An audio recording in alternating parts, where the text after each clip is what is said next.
찬송가 202장 하겠습니다.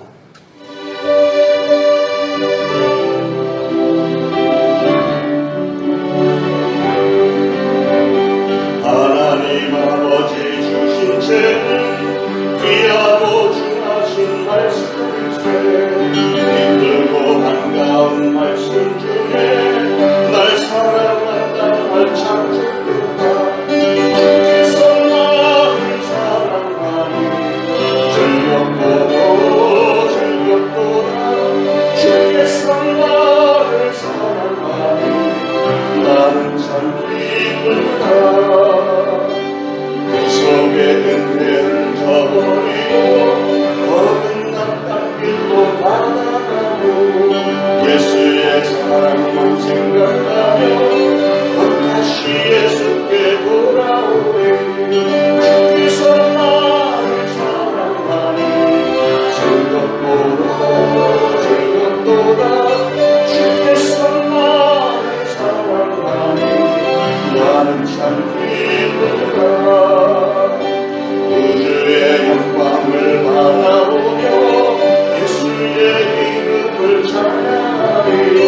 영원히 찬양할 나의 노래 예수의 이름을 귀하도다.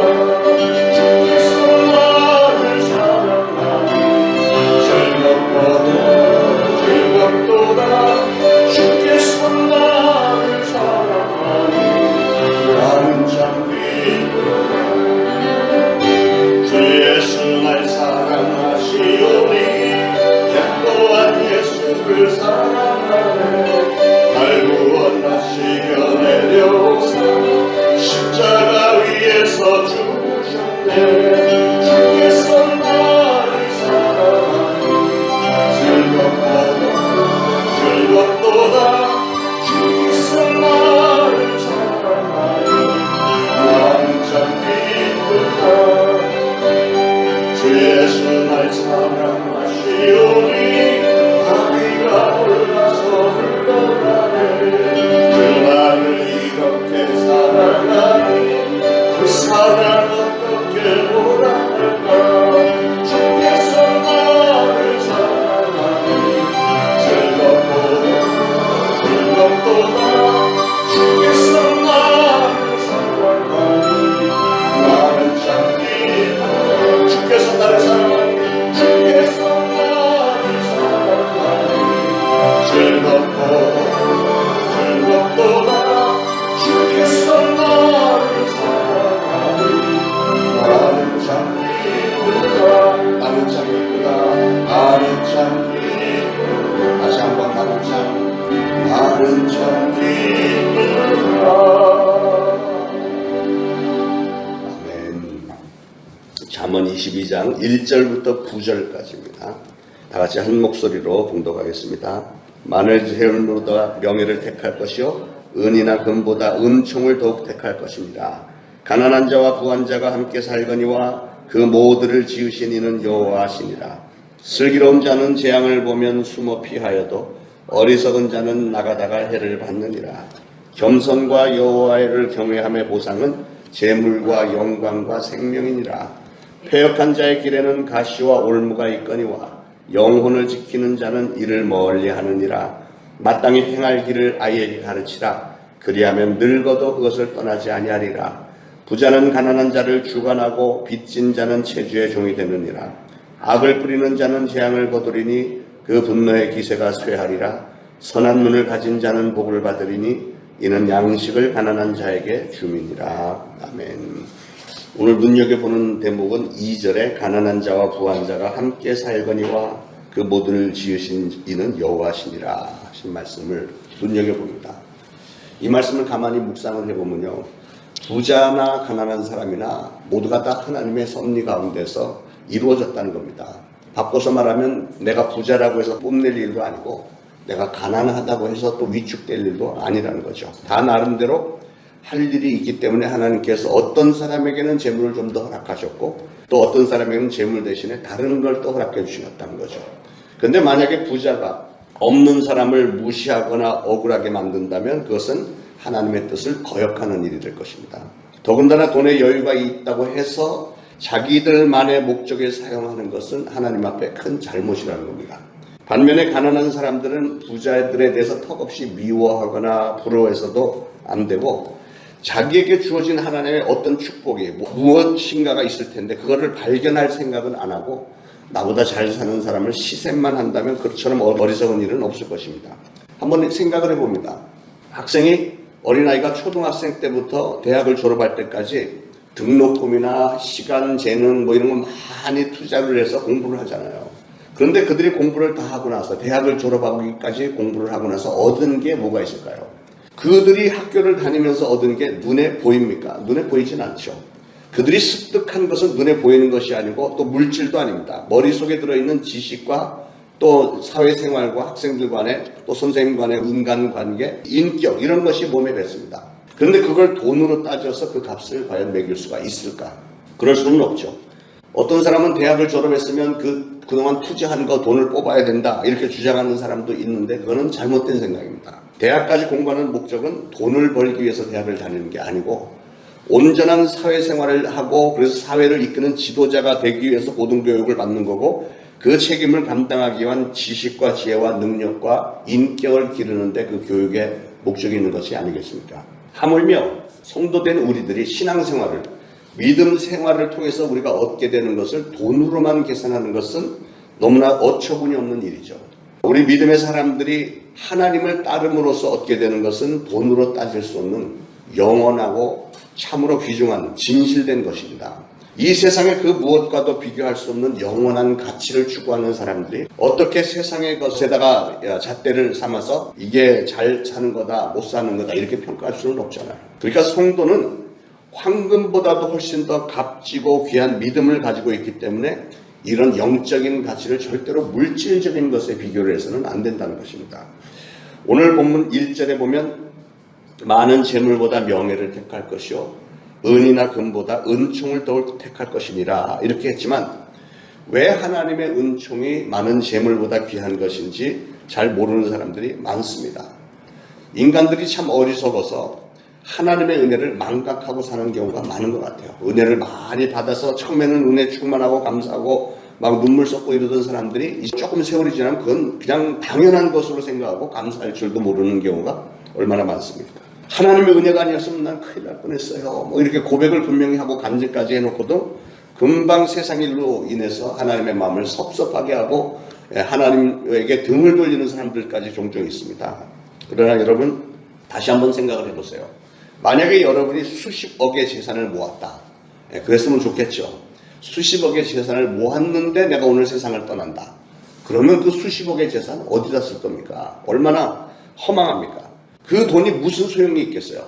그런가 하면 반면에 내가 돈이 좀 쪼들려도 하나님의 말씀 따라 잘 살다가 좀 힘들게 살았다고 해도 장차 천국으로 들어가서 칭찬 듣고 상급받는 것이 훨씬 낫지. 어째서 물질만 추구하다가 부자로 이 세상에 떵떵 잠깐 살다가 가서 저 지옥에 떨어지는 것이 훨씬 낫다고 누가 그렇게 평가할 수 있겠습니까? 그러므로 진정 부유한 사람은 어떤 사람이냐? 하나님의 약속의 말씀을 믿고 그 하나님의 말씀 따라서 살려고 애쓰는 그 사람, 신실한 신앙을 지키는 그 사람입니다. 여러분, 우리 인간이 뭐를 계획하고 뭐를 추진하고 이렇게 인간이 하는 일들이라는 것은 뭐가 되는 것 같다가도 그냥 언젠가는 또 허탈하게 느껴질 때가 있습니다. 이거 뭐 내가 이걸 위해서 평생 살았나? 이럴 때가 없잖아 있죠. 그러나 우리 하나님의 말씀은 그 진가가 언제 나타나냐면 세월이 지나면 지날수록 하나님의 말씀은 영원하다 하는 것을 깨닫게 되는 겁니다. 성경은 그래서 우리가 이 세상에서 잘 사느냐 못 사느냐 이런 게 중요한 게 아니라 이런 모든 것을 통치하시고 섭리하시는 그 하나님의 손길을 믿고 따르는 것, 하나님의 그 축복의 섭리가 무엇일까? 축복의 섭리 따라서 살려고 애쓰는 거, 이게 중요하다고 말씀을 하는 거예요. 그러니까 우리가 부자로만 살려고만 애를 쓸 게 아니라 우리의 운명을 손에 쥐고 계신 하나님의 뜻에 맞도록, 하나님의 마음에 들도록 그렇게 살려고 애쓰시길 바랍니다. 여러분, 우리가 먹고 살 만큼은 있어야죠. 먹고 살 만큼은 있어야 되는데 막 내가 무슨 재벌이 돼갖고 떵떵거리겠다, 그거 아무 소용 없습니다. 재벌들 절대 부러워할 거 없습니다. 요새 재벌들 당하는 거 보세요. 그거 가지고 아무리 뽐내고 해봐야 한순간입니다. 중요한 건 하나님이 나에게 주시는 그 재물로, 재능으로, 나의 시간으로 무슨 일을 어떻게 하다가 하나님 앞에 가게 됐느냐. 이게 제일 중요하잖아요. 그 다음에 펼쳐질 영원한 시간 동안에는 그 행한 대로 우리 하나님으로부터 판결을 받습니다. 너 참 잘했다. 잘했다. 착하고 충성된 종 하면서 영원토록 하늘나라에서 좋은 위치에 있을 것이냐 아니면 저 아래 떨어질 것이냐 하는 것이 우리가 이 땅에서 어떤 사고방식을 가지고 어떤 인생의 목적을 가지고 살았느냐, 중요하게는 어떤 신앙을 가지고 살았느냐에 따라서 결정된다고 하는 사실입니다. 오늘날 우리는 자본주의 사회에 살고 있기 때문에 자연스럽게 돈 많은 사람들을 부러워하게 되어 있습니다. 실질적으로 자본주의 사회에서 돈으로 할 수 있는 일들이 얼마나 많습니까? 믿음을 가졌다고 하는 사람들보다도 그러다 보니까 어떤 때는 하나님을 기쁘시게 해드리는 것보다는 돈 버는 일이 우선일 때가 얼마나 많은지 몰라요. 돈의 위력이 점점 더 커져가고 있는 것 같습니다. 그렇기 때문에 신앙에 대한 열정보다는 물질에 대한 애착이 더 강한 편인 것 같아요. 돈 앞에서는 어떤 신앙적인 권면도 잘 들으려고 하지 않습니다. 목회를 하면서 이거는 진짜 아니다 하고서 어떤 권면을 할 때 돈이 관련돼 있으면 결과가 영 좋지 않습니다. 아마 그런 사람들은 돈보다 훨씬 더 귀한 것을 잃어버릴 상황이 되어버리면 그때 가서는 이제 절실하게 깨닫겠죠. 오직 물질만이 최고라고 주장했던 유물론 사상이 중심이 됐던 공산주의 국가들은 거의 다 망했습니다. 역사 속에서 거의 다 망했고 이제 한둘 좀 남아있는데, 그런데 많은 분들이 또 평가하기를, 역사를 공부하는 사람들이 공산주의와 자본주의는 쌍태 아이이기 때문에, 무슨 말이냐면 같은 시기에 시작이 되었기 때문에 공산주의가 망한 것처럼 자본주의도 망할 것이다, 이렇게 얘기를 합니다. 왜냐하면 자본주의나 공산주의나 방법만 좀 다를 뿐이지 목적은 돈 많이 벌어서 잘 사는 게 장땡이다, 이런 사상이기 때문에 그렇습니다. 충분히 공감이 가는 얘기입니다. 그래서 오늘날 자본주의가 극도로 발달한 나라에 보면 처음에 막 부유하게 되고 할 때는 이 사람들이 예수님을 잘 믿었습니다. 교회가 부흥했습니다. 유럽 나라들, 미국, 얼마나 그들이 번영을 하면서 하나님 앞에 그 예배당 지은 거 보세요. 완전히 예술품들, 어마어마한 돈들을 들여서 예배당을 지었고, 한때 정말 거의 모든 국민들이 예수님을 믿을 정도로 기독교 국가들입니다. 그런데 그들이 엄청나게 잘 살게 된 오늘날 그들 교회가 어떻습니까? 그 웅장한 교회들 들어가 보면, 제가 미국 들어가서 처음 놀랐던 게 40여 년 전에 미국 교회를 가서 놀란 게 완전히 하얀 할아버지 할머니밖에 없어요. 그냥 이렇게 7, 80 넘은 하얀, 머리도 하얗고 이것도 하얗고, 아이들 몇 명, 손자 손녀 몇 명 데리고 와서 젊은 사람이 하나도 없더라고요. 40여 년 전에. 그러니까 다 그런 건 아니겠지만 제가 갔던 교회들은 야, 이렇게 아름답고 웅장한 교회는 뭐 천석 이렇게 되는데 사람들은 열댓 명 이거밖에 안 돼. 왜 그렇게 됐을까? 여러분, 공산주의 국가들의 멸망이 자본주의 국가들에게는 경고로 받아들여져야 됩니다. 왜냐하면 공산주의들은 돈을 중심으로 하다가 하나님을 배신했고 하나님을 오히려 대적했던 나라들이고요. 그런데 오늘날 자본주의 국가들이 잘 살게 되니까 하나님으로부터 등을 돌리기 시작하면서 나라들이 망하기 시작하는 거예요. 여러분, 이사야서 있는 말씀처럼 하나님께서 남은 자들을 모아서 세상을 다시 만들 날이 얼마 남지 않은 것 같습니다. 우리 주님의 재림이 얼마 남지 않았다고 말입니다. 여러분, 오늘날 코로나 바이러스로 인해서 엄청나게 많은 사람들이 죽어가고 전 세계가 불안해하잖아요. 그것 때문에 전 세계가 덜덜 떨고 있습니다. 그런데 놀라운 사실은 굶어 죽는 사람들 숫자는 하루에도 몇만 명씩 지금 몇십 년 동안, 몇백 년 동안 계속 그렇게 굶어 죽는 사람들이 코로나로 죽는 사람보다 훨씬 더 많아요. 굶어 죽는 사람들에 대해서 사람들은 큰 관심 보이지 않습니다. 그렇게 재벌들이 많고 그렇게 부자 나라들이 많아도 굶어 죽는 나라 사람들에게 그렇게 지원을 많이 하지 않습니다.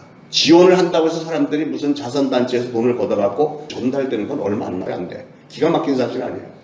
단체들 사람들 이렇게 월급 주고 비행기 교통비 지출하고 나면 전달이 되는 게 얼마 안 되는 거예요. 참 기가 막힌 상황들이 많은데, 그래서 이게 남의 일만이 아니고 언제 우리에게도 그런 일들이 일어날지 모릅니다. 그러므로 오늘 우리가 급하게 하나님께 간구해야 될 일은 하나님의 자비를 구하는 거야. 하나님, 저를 긍휼히 여겨주세요.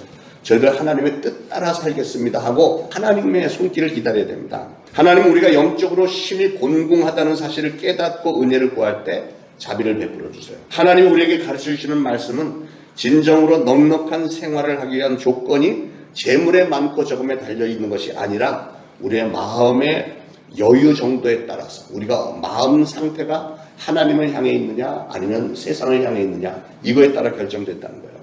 이 진리는 우리 주변에서 얼마든지 확인할 수 있는 내용들입니다. 그러므로 진정으로 복받은 사람은 어떤 사람이냐? 나 자신보다도 이웃의 어려운 것을 돌아보면서 보살펴주는 그 사람입니다. 특별히 많은 것을 받은 사람은 많은 것으로 남들을 보살피라고 하나님이 주신 거예요. 잠언 오늘 9절에도 선한 눈을 가진 자는 복을 받으리니 이는 양식을 가난한 자에게 나눠줌이니라. 선한 눈을 가진 자, 눈빛 속에서 정말 그게 뭐냐면 사람들을 이렇게 보면서 긍휼히 여기는 눈을 가진 사람들, 굶어가는 사람들, 어려운 사람들을 이렇게 그런 바라보면서 긍휼히 여기는 그런 선한 눈을 가진 사람들은 복을 받으니, 왜냐하면 그들은 양식을 나눠주기 때문에. 어려운 사람과 함께하는 사람은 이미 복을 받은 사람이다, 그 얘기입니다. 우리 성도님들 중에서 젊은 사람이 얼마 전에 그 필리핀이 힘들다는 얘기를 듣고 성경금을 했어요. 사실 우리 교회도 어려운 상황인데 그분이 왜 그랬냐면, 제가 얼마 전에 필리핀 목사님들이 너무 힘들어한다, 막 도와달라고 요청해서 너무 고맙게 생각을 해서 어려운 사람들 이렇게 몇 명 지정을 해서 우리 박노석 선교사님 통해서 전달했더니 그렇게 큰 액수도 아니에요. 그저 한 사람당 한 10만 원 정도 꼴로 이렇게 해서 여러 명에게 보냈는데, 그분을 전달 받은 분들이 막 사진 막 받은 거 펼쳐가면서 사진 찍어갖고 막 너무 감사하다고 감격해서 막 보내고, 우리에게는 그렇게 대단히 큰 돈은 아니지만 받는 그 사람들은 막 생명이 오가는 그런 상황이었잖아요. 이런 것을 하나님은 선한 눈을 가진 사람들은 복이 있다, 이 말씀을 주시는 겁니다. 오늘 8절에서도 악을 뿌리는 자는 재앙을 거두리니 그 분노의 기세가 쇠하리라 그랬습니다.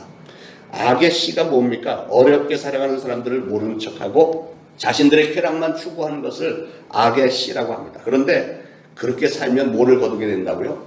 재앙을 거두게 된대요, 재앙을. 왜냐하면 하나님이 살아계시기 때문에. 그러므로 사랑하는 여러분, 저나 여러분이나 우리 하나님께서 우리에게 주신 것, 우리의 시간과 재능과 재물, 이런 모든 것을 이제는 마음을 넓게 열어서 베푸는 자들이 되시기를 축원합니다. 오늘도 승리하시기를 예수 그리스도로 축원합니다.